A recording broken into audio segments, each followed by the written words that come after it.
You ever hear a story so strange that people stopped saying the man's real name and started calling him something else instead? Not a killer, not a soldier, not even a runaway.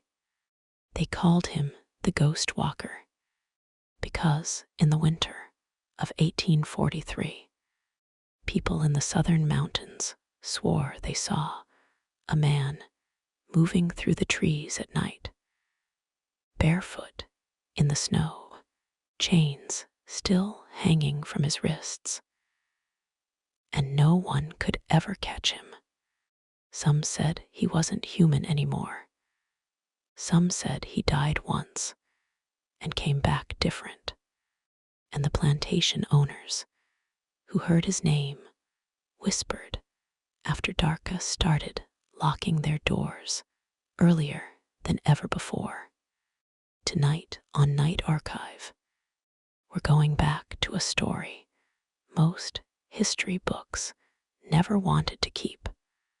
The story of an enslaved man who escaped into the mountains and became the most feared mountain man in the South. Before we go further, make sure you like this video and subscribe to Night Archive, because the stories we uncover here are the ones people tried to hide. And this one only gets darker the deeper you go. In the year 1843, the southern states were full of plantations, dirt roads, and small towns where everyone believed they knew who belonged where. And on one plantation near the edge of the Appalachian foothills, there was a man the others called Elias. No one knew if that was his real name. Most enslaved men there didn't keep the names they were born with, but everyone remembered his eyes. Quiet, always watching, like he was thinking about something far away from the fields. The owner of the plantation, Thomas Reddick, didn't like men who stayed quiet.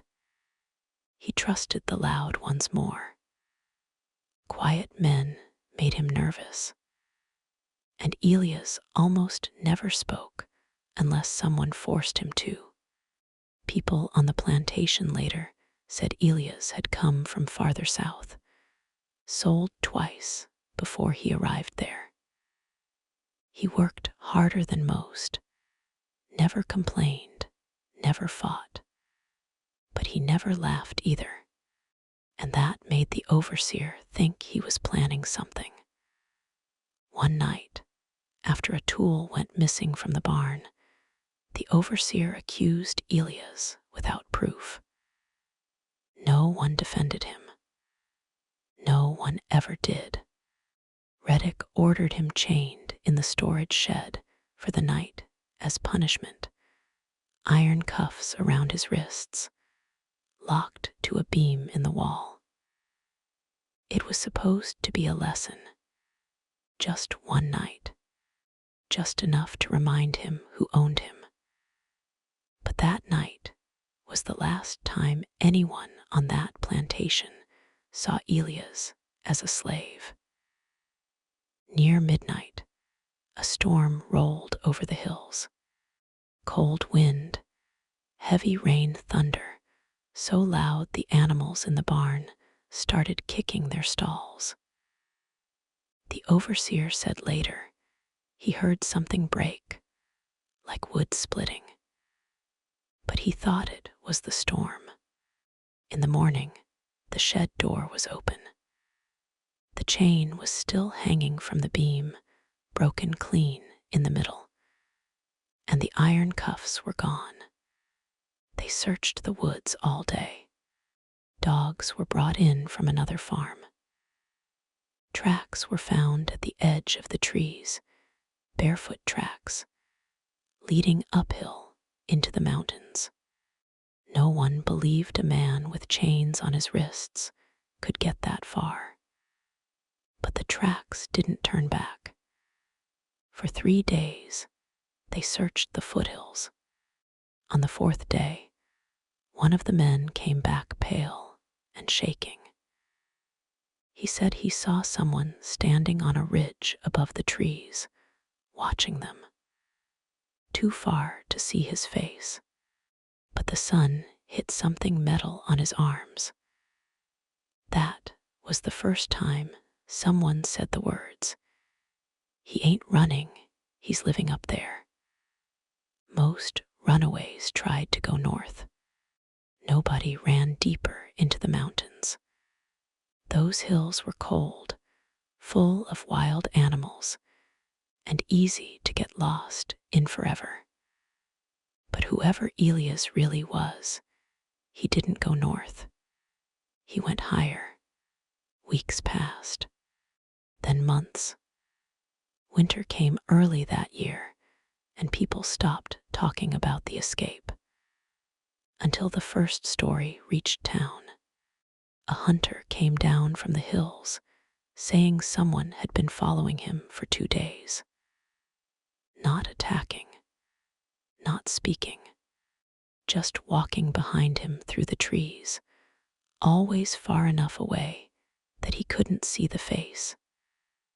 When the hunter finally turned and fired his rifle, the man was gone. No footprints, no sound, nothing but a broken branch swinging in the wind. The hunter swore the man had iron on his wrists. After that, the stories started spreading faster. Travelers said they saw smoke coming from places where nobody lived. Farmers found traps already set in the woods, but no one nearby. One man claimed his horse refused to go past a certain trail, like something ahead scared it. And every story described the same thing. A tall man, barefoot or wrapped in animal skin, chains hanging from his arms. People stopped calling him Elias. They started calling him the Ghost Walker. Thomas Reddick heard the stories too. At first he laughed. He told everyone no slave could survive alone in those mountains. But he still started sending 2 men instead of 1 when work had to be done near the hills. Then one night, something happened that made him stop laughing. A wagon carrying supplies from town never arrived. They found it the next morning on the road near the tree line. The horse was still there. The driver was gone. The crates were opened, food missing, tools missing, but nothing else touched. On the side of the wagon, scratched into the wood, were 3 deep lines, not cut with a knife, not carved clean, more like something sharp dragged across it. And hanging from the wheel was a piece of broken chain. After that, nobody wanted to go near the mountains after dark. Even the overseer started carrying a rifle everywhere he went. Winter got worse that year. Snow covered the hills so deep that people said nothing could survive out there. Not a man, not even a wolf. That's when the strangest sighting happened. 2 boys from a nearby farm came running into town, saying they saw someone walking across the ridge in the snow. No coat, no hat, just a dark shape moving through the wind.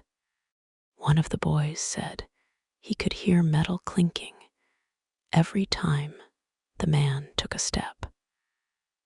The adults went to look the next day.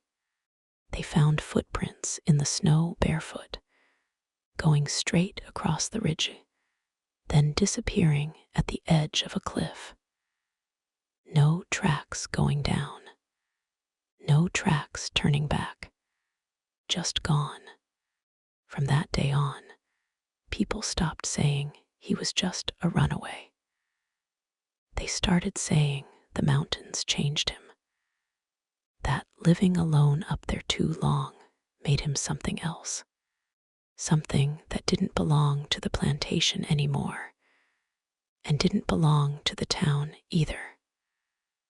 But the part most people don't know is that the ghost walker didn't only watch the mountains, he watched the plantations too. One night, nearly a year after the escape, Thomas Reddick woke up to his dogs barking like they were being attacked. When he stepped outside with a lantern, the yard was empty. The dogs were hiding under the porch, whining. On the fence near the gate, something was hanging. A length of chain, bent open, twisted like it had been pulled apart by hand. Reddick never admitted he was afraid. But after that night, he stopped working the fields near the hills completely. People in the town said the ghost walker never killed anyone. Not that they could prove. But wagons disappeared. Tools vanished. Food went missing. And every time it happened, someone said they saw a man on the ridge the night before. Years later, when new families moved into the area, the older ones told them the same warning. If you hear metal in the trees at night, don't follow it. If you see footprints where no man should be able to walk, go the other way. And if you ever see a man standing on the mountain watching the town, don't call out to him. Because some people escape and spend the rest of their lives running, and some people escape and make the whole world afraid to follow. If you made it this far, comment Ghost Walker below so I know you stayed until the end, and share this video with someone who likes real stories that sound like legends. Because on Night Archive, the stories people tried to forget are the ones we tell next.